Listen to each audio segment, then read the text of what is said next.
ESG is much talked about in the financial services industry.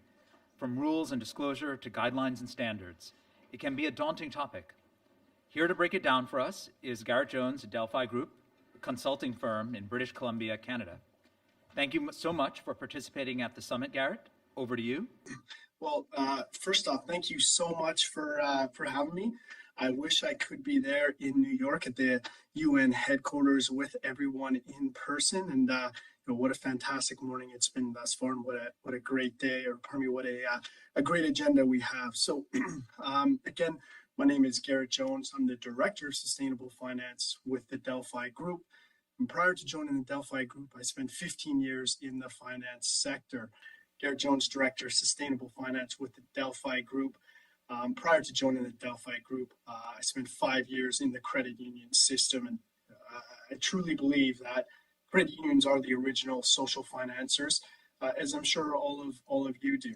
And credit unions have a unique opportunity to lead the path forward to a sustainable and just future. So we can go to the next slide, please.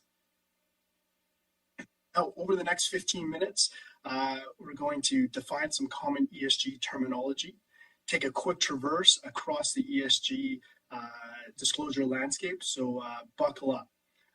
Next slide, please.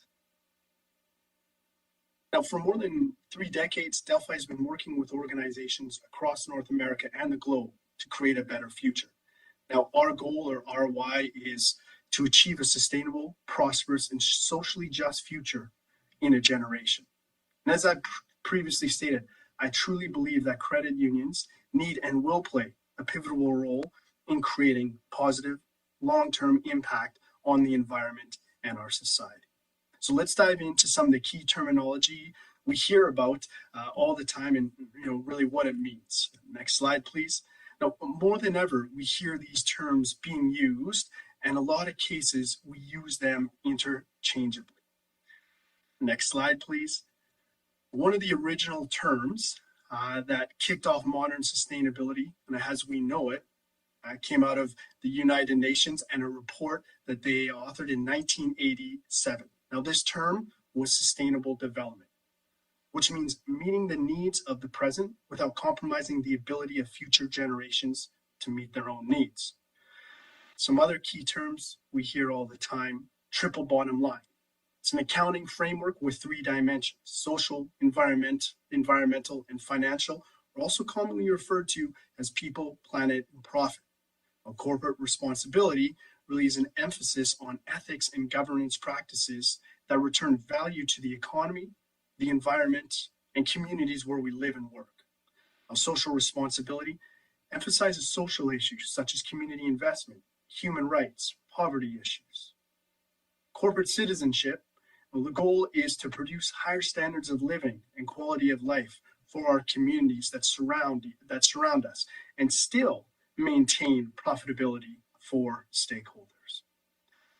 The Sustainable Development Goals, also known as the Global Goals, were adopted by, you guessed it, the United Nations in 2015 as a universal call to action to end poverty, protect the planet, and ensure that by 2030, all people enjoy peace and prosperity. Next slide, please.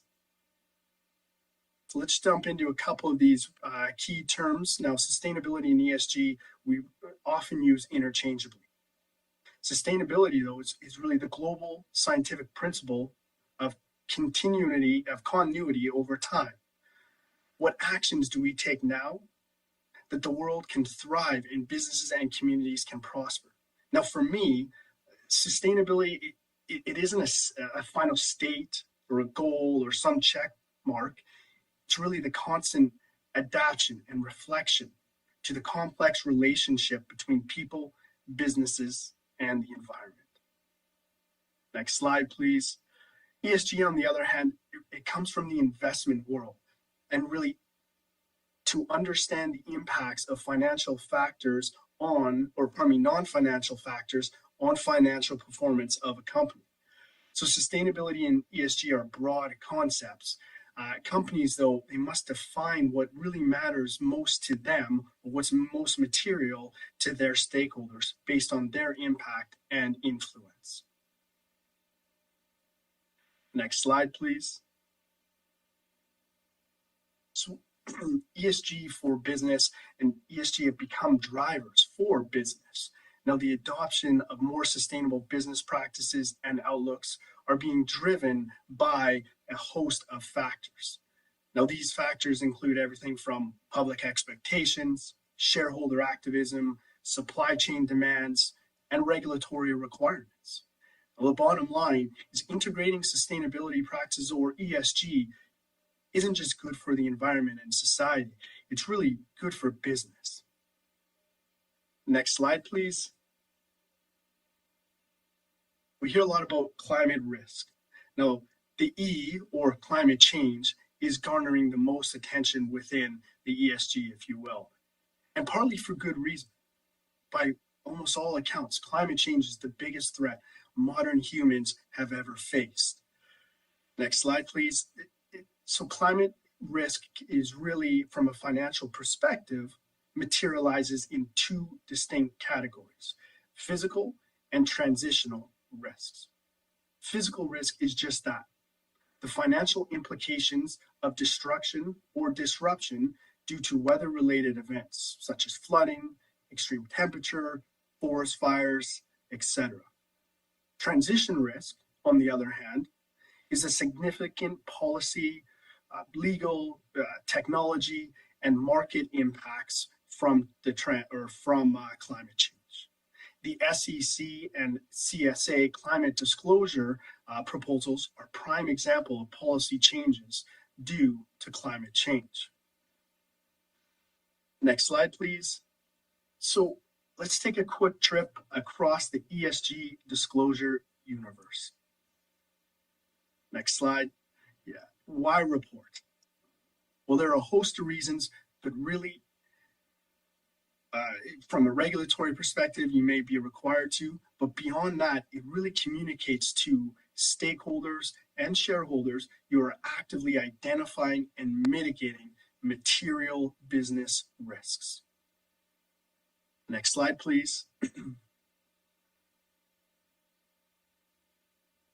So mandatory versus voluntary. Now, the ESG disclosure landscape has seen significant evolution over the past few years. Until recently, ESG reporting in North America specifically has been voluntary. And to fill this void, there have been numerous reporting frameworks and standards, which include acronyms as the TCFD, SASB, and GRI being some of the most prominent, which we'll discuss a little bit further. But for the last year, over the last year, US and Canadian regulators have put forth proposals requiring publicly traded companies to disclose their climate risks and strategies to mitigate those risks. Now, these disclosure frameworks that the SEC and CSA have put out were based on the TCFD. Next slide, please. So the TCFD, or the Task Force on Climate-Related Financial Disclosures, it was established to help deliver on the Paris Agreement's commitment to hold the increase in the global average temperature to well below 2% above pre-industrial levels, or pursue efforts to limit the temperature to an increase of 1.5 degrees above pre-industrial levels. Now, in 2017, the TCFD published these recommendations that were designed to become the global standard, which they really have, and they help identify, mitigate, and disclose potential climate-related financial risks. Next slide, please. Now, if TCFD is the Global Climate Financial Disclosure Framework, then the Sustainability Accounting Standard Board, or SASB, is really the global ESG financial disclosure framework. Now, COP26 last year, it consolidated with two other leading sustainability reporting frameworks to create the International Sustainability Standard Board, or ISSB. Now, many believe this will become the new global standard for ESG reporting. Next slide, please.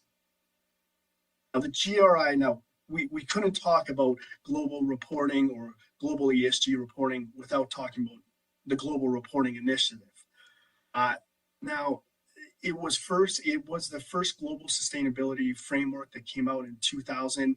And from that, it has really led the pathway in sustainability reporting.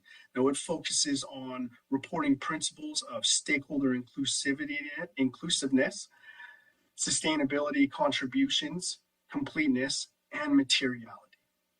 Now, we could spend hours digging into the nuances of ESG reporting, but I hope this provided you a little bit of an overview of some of the an overview of the ESG landscape and some of the key terms that comprise it. Next slide, please.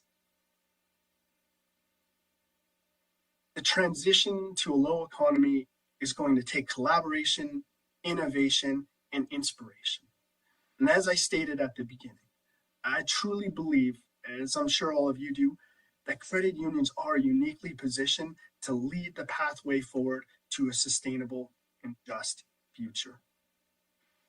I think this is my last slide. Next slide. I just want to thank everyone so much for having me here for the short period of time.